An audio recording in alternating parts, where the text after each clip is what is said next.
ज्ञान प्राप्त करने के बाद बुद्ध के कपिलवस्तु आने से पिता, परिवार व प्रजा तीनों ही खुश थे, लेकिन यह खुशी थोड़े दिनों तक ही रही। बुद्ध वहां से चले गए।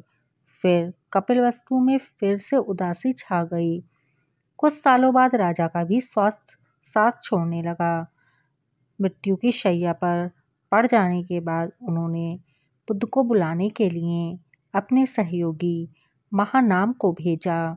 बुद्ध तब वैशाली में रह रहे थे।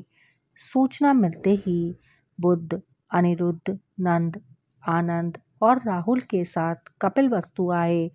बुद्ध को देखकर राजा के कमजोर शरीर में हलचल होने लगी।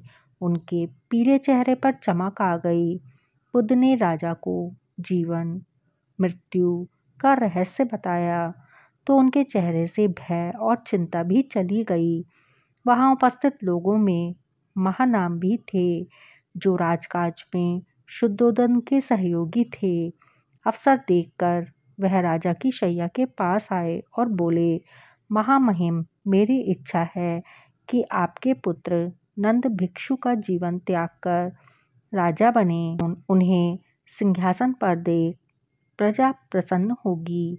नंद को असहज देख महात्मा बुद्ध ने कहा, महानाम, पिछले 6 वर्षों से वह राजा के प्रमुख परामर्शदाता रहे हैं, इसलिए वह राजा बनने के सर्वथा योग्य हैं। इसलिए मैं अनुरोध करता हूँ, महानाम को राजा घोषित करें।